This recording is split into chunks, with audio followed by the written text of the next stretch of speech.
un simple mot pour essayer de vous expliquer concrètement deux expressions qui sont en même temps deux événements qui vont nous être donnés de vivre aujourd'hui, vendredi, à 18h. La première, c'est la bénédiction Ubi et Orbi, que le pape va donner.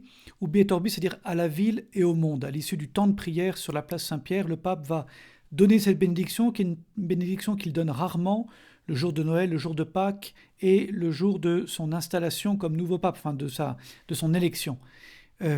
C'est une bénédiction par laquelle le pape veut rejoindre vraiment par la prière tous les souffrants, tous ceux qui sont malades, tous ceux qui les soignent bien sûr, et puis chacun d'entre nous dans ce que nous avons à vivre à travers cette épreuve.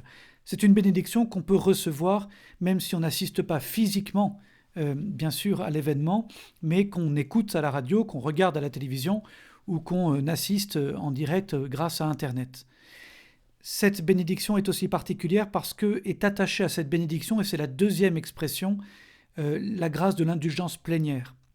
Alors qu'est-ce que c'est que l'indulgence ? Les indulgences, on a souvent confondu ça avec le pardon des péchés.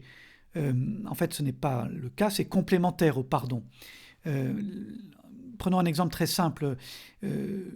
Après quelques jours d'énervement à cause du confinement, je casse la vitre de l'appartement ou de la maison où je suis en envoyant le ballon dedans, et je vais du coup demander pardon au propriétaire, mais je vais aussi devoir réparer. Le pardon n'empêche pas, mais au contraire appelle une réparation. On pourrait donner un autre exemple.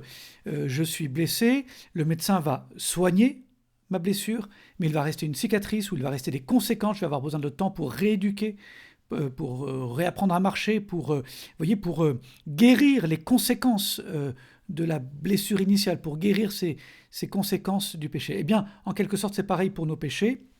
Nous avons bien sûr le pardon de nos fautes qui nous est donné totalement, pleinement dans la confession. Ce pardon appelle une réparation. Le mal qu'on a fait, nous devons le réparer en faisant le bien, tout simplement, en aimant, par notre charité, par notre prière. C'est aussi le sens de la pénitence que le prêtre donne dans le sacrement de confession. C'est un début de réparation. Alors, si nous n'avons pas terminé durant notre vie de réparer nos péchés, parce que nous n'aurions pas assez aimé pour cela ou pas assez prié, eh bien c'est le sens du purgatoire. Le Seigneur, dans sa bonté, permet qu'il y ait ce temps de purification ultime de nos défunts avant leur entrée au ciel, puisque pour entrer au ciel, il faut être saint. Et donc là, c'est le temps du purgatoire, c'est le Seigneur qui vient achever cette réparation pour qu'il n'y ait plus aucune trace en nous du péché, plus aucune cicatrice, plus aucune blessure, conséquence du péché, pour que nous puissions entrer dans la joie de Dieu.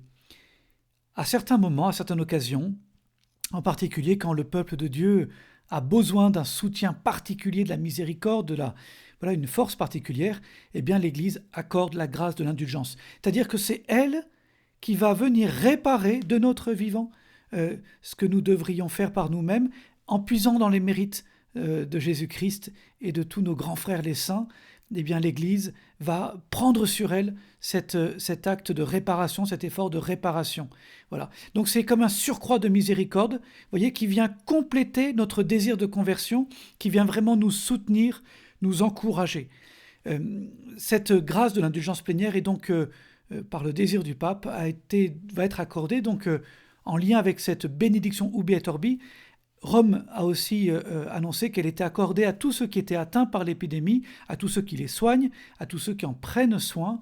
Et donc, nous pouvons la recevoir, et il ne faut pas hésiter à recevoir ce surcroît de grâce, cette miséricorde en abondance, en quelque sorte, qui va faire de nous des saints. Alors, pour la recevoir, quelles sont les conditions ?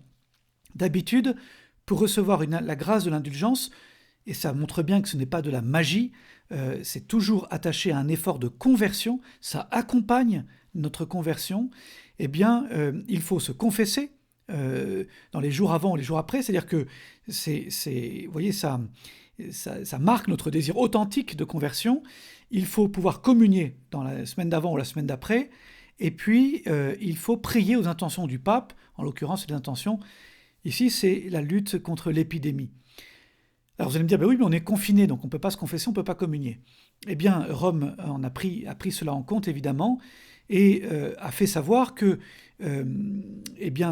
pour tous ceux qui ne pouvaient pas communier, il suffirait de pouvoir s'associer soit par la télévision à une messe qui est célébrée, soit même pouvoir s'associer à la prière du chapelet ou pouvoir tout simplement dans son cœur réciter le credo, le Notre Père et le Je vous salue Marie. Prier aux intentions du pape, ça on peut tous le faire, là où on est. Et puis pour ceux qui ne peuvent pas se confesser, eh bien, Rome en a parlé aussi, il suffit de vivre une confession de désir, c'est-à-dire poser vraiment un bel acte de contrition, regretter son péché, avoir le ferme désir de progresser, et puis surtout s'engager à pouvoir aller se confesser dès que cela nous sera donné. Voilà, dès que cela nous sera possible. Dans ces conditions-là, vous voyez, pour que personne ne soit privé de cette grâce, le Rome a vraiment permis que les conditions soient vraiment élargies, facilitées, pour qu'on puisse tous recevoir cette grâce de l'indulgence plénière. Dernière précision, elle est précieuse, cette grâce de l'indulgence plénière, nous pouvons la recevoir pour nous-mêmes ou pour un de nos défunts. Et dans ce cas-là, vous voyez, c'est comme pour hâter en quelque sorte son entrée au ciel, comme pour l'introduire, porté par notre prière, dans la joie du ciel. Voilà, en quelques mots, évidemment trop rapide. Je vous mets sous la vidéo des liens pour aller approfondir le sujet si vous le souhaitez. En tout cas, accueillons avec joie, avec simplicité, toutes ces aides spirituelles, ce soutien spirituel que nous offre l'Église pour nous accompagner au mieux dans ce temps d'épreuve et pour soutenir ceux qui en ont le plus besoin.